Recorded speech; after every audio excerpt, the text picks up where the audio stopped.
Soraya first met Shah Mohammad Reza at the Golestan Palace, where she had been invited by Queen Mother Taj ol-Muluk for an afternoon tea. The young woman approached the ruler timidly, intending to bow respectfully. But the Shah, breaking all rules of royal etiquette, embraced her and kissed her firmly. That, according to Soraya, was how their love began, magical like a tale from 1001 Nights. The spring of 1933 in Berlin was cold and rainy, yet whenever the wind scattered the clouds and the shy sun peeked timidly through them, the streets and parks filled with people. Regulars of Kurfürstendamm and the Museum Island had long noticed a strange pair, a tall, handsome gentleman and a little, astonishingly beautiful girl whom he called by a melodious but unusual name, Soraya. Dark-skinned, with bluish-black hair and bright emerald eyes, she looked nothing like the fair-haired, sturdy German children around her. Once the girl fell, splashing mud all over her dress, and burst into tears. "Do not cry, princess," her father comforted her. "When you grow up, the whole world will be yours." He probably did not imagine then how prophetic his words would turn out to be. That same overcast April day of 1933, a young man with a smiling dark face was slowly walking from Charlottenburg Castle toward Museum Island. His name was Mohammad Reza, and judging by the curiosity with which he looked around, it was clear that this was his first time in Berlin. The little girl and the young man did not meet, but the wheel of fortune, trembling slightly, began its slow rotation. They were destined to see each other in 12 years and 7 months. The daughter of a noble Iranian aristocrat and a beautiful German woman named Eva Braun, Soraya was born in 1932 in the small Iranian city of Isfahan. 10 months later, her family made a long journey through Baku, Moscow, and Warsaw before finally settling in Berlin. Her first friend was her grandfather, Franz Karl. A native of Russia, he often chatted with his beloved granddaughter in Russian. Thanks to his lessons, Soraya soon spoke the language quite fluently. She had an exceptional memory and a gift for languages. She spoke German with a typical Berlin accent, chatted easily in Arabic, and knew several tales from 1001 Nights by heart. She could listen to fairy tales for hours, imagining herself as their heroine, and she eagerly awaited the day she would grow up and meet her prince.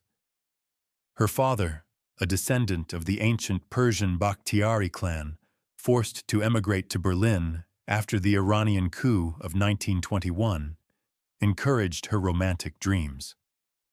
Unable to accept his modest position as a teacher at a trade school, he remained confident that one day he would return to his homeland.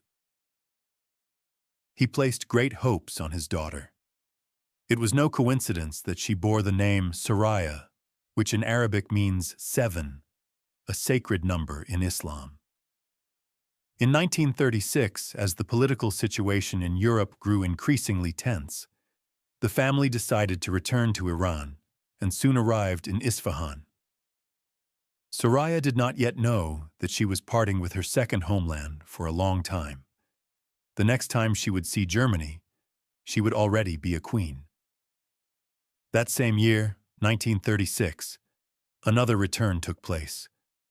From neighboring Switzerland to Tehran came the graduate of the prestigious Swiss college Le Rosey, Mohammad Reza Pahlavi, the crown prince of Iran.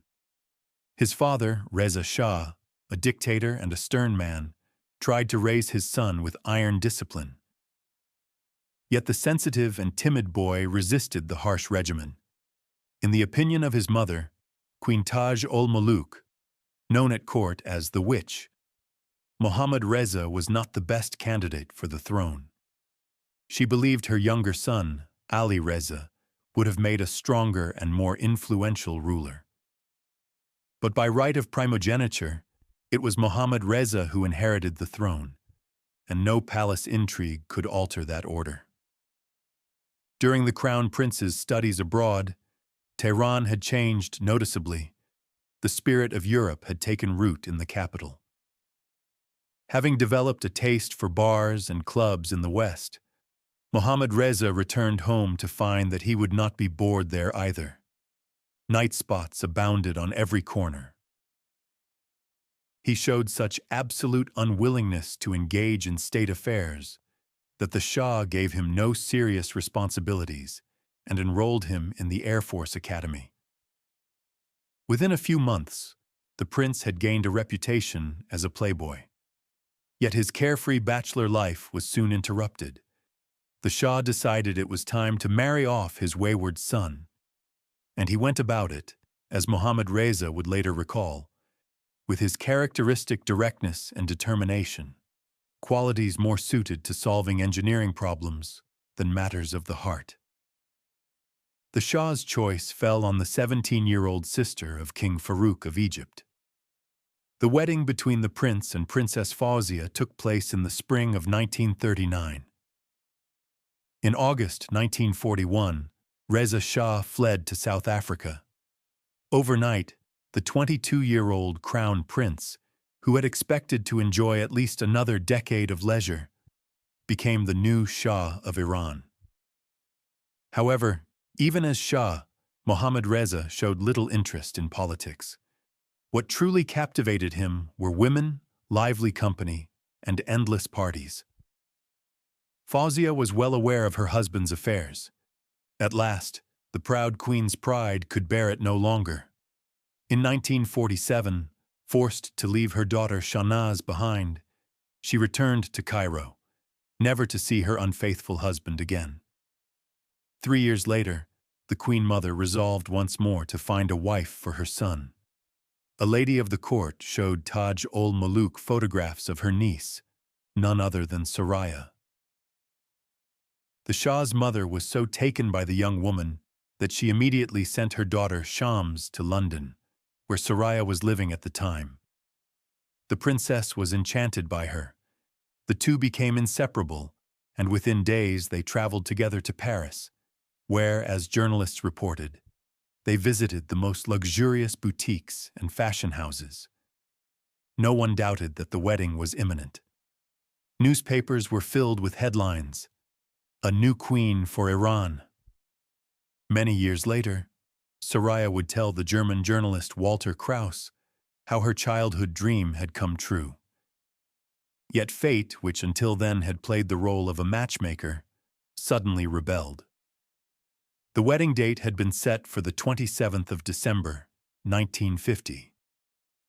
But Soraya suddenly fell ill with typhoid fever. The ceremony had to be postponed for 6 weeks. It could not be delayed any longer. According to Muslim tradition, during the lunar months of Muharram and Safar, marriage is forbidden, as it is believed to bring misfortune and illness.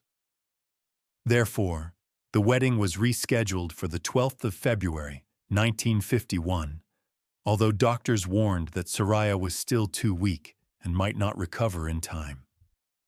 She could barely get out of bed and was unable to attend the fittings for her wedding gown, designed by Christian Dior. A lady-in-waiting stood in her place. Thus, it was another woman, not the bride, who first wore the royal dress. But Soraya did not believe in omens. Why should she, when the Shah loved her so deeply? Indeed, during her illness, Mohammad Reza never left her side. Whenever she mentioned craving truffles from Sprungli, an airplane would land in Tehran the next day, bringing her favorite treat from Switzerland. At last, the long-awaited day arrived, the 12th of February. In the Hall of Mirrors of the Marble Palace, the royal family and distinguished guests from around the world gathered for the wedding. After the ceremony, the new queen received truly royal gifts: antique silver candelabra from King George VI of Great Britain, fine French wines, rare crystal from United States President Truman, and a snow-white mink coat worth $750,000 from Stalin. But the joyful celebration was marred by an ominous incident. As Soraya ascended the staircase, her long train caught on the banister. A soldier rushed forward to help and cut the thread with his saber. The brief moment of confusion, lasting only a few seconds, later gave rise to sinister gossip. This incident would be remembered 2 years later, when American tabloids began reporting that the Queen of Iran was pregnant, but might be forced to terminate her pregnancy for health reasons. That the Shah was unfaithful and cared for only one thing: an heir. The rumors culminated in a scandalous press conference that left the Queen in a state of nervous collapse. But that was all yet to come. For now, the newlyweds, blissfully unaware of their future, were deeply in love and carefree. Abandoning politics and his bachelor amusements, Mohammad Reza devoted all his time to Soraya. This took place in 1953. At that time, the attention of the entire world was focused on events unfolding in Iran. The Shah, caught in dangerous political intrigues that threatened to spark a coup, was moving restlessly between Tehran, Baghdad, and Rome. Soraya accompanied him on these journeys, which resembled flight more than travel. It was then that the press began to call her the Queen with the sad eyes. In Rome, they received the news that the coup in Iran had taken place. Mohammad Reza hurriedly flew back to his country, while Soraya remained behind. Doctors insisted she needed rest. This event caused an uproar in the tabloids. They claimed the Queen's illness was suspicious, since she had been seen strolling through the streets only the day before. Soraya agreed to meet with journalists only because the Iranian embassy strongly insisted. It was during that meeting that she first heard spoken aloud what people had previously only dared to whisper behind her back. "Is it true that the Shah plans to divorce you?" asked one of the reporters. Soraya indignantly denied such a ridiculous suggestion. But then came another question. "Is your Majesty expecting an heir to the throne?" Silence. Then the Queen stood up and quietly left the room. In the summer of 1954, newspapers across the globe once again filled with headlines about Soraya. "The Queen of Iran is barren, Shah seriously considering divorce," wrote reporters. This time the rumors turned out to be true. Soraya was indeed unable to have children. The royal couple had consulted doctors many times, first their own, then, at the insistence of an American embassy advisor who was privy to the private life of the royal family, Soraya was examined by an American gynecologist. But nothing helped. 4 times at night and twice in the morning, she reportedly complained. "And still I cannot have a child?" The royal couple's childlessness suited the Queen Mother perfectly. According to palace gossip, Taj ol-Muluk secretly hoped that Mohammad Reza would die without leaving an heir. Then her beloved younger son, Ali Reza, would ascend the throne. But in 1954, tragedy struck. Ali Reza was killed in a plane crash. Now Iran desperately needed a successor. In March of 1958, after 7 years together, the Shah and Soraya parted ways. Mohammad Reza Pahlavi addressed his nation by radio declaring, "I love Soraya, but I am forced to sacrifice my love in the interests of the monarchy." The Shah's final gift to his beloved was a special decree granting her the lifelong title of Her Imperial Highness Princess Soraya and a large financial settlement. But she was required to leave Iran. Soraya settled in Rome, where a new and unfamiliar life began. In Tehran, she had been greeted everywhere as a queen. In Rome, she was just another woman among equals, except to the paparazzi, who never left her in peace. At some point, someone noticed that the princess's eyes had begun to sparkle again. The man who helped her rediscover the joy of living was the Italian film director Franco Indovina. After his tragic death in a plane crash, Soraya decided to leave Rome. Too many sorrowful memories were tied to that city. She moved to Paris. Her Imperial Highness Princess Soraya still lives in the French capital, but her life remains veiled in mystery. It is known only that she considers charity her life's mission and devotes her free time to her beloved horses. She has been asked many times why she never married again. To this, Princess Soraya always replies with a gentle smile, "That would be impossible, for I have already been the wife of a king." Mohammad Reza married for the third time to a young woman from a little-known Azerbaijani family. Her name was Farah, and she was studying architecture in Paris.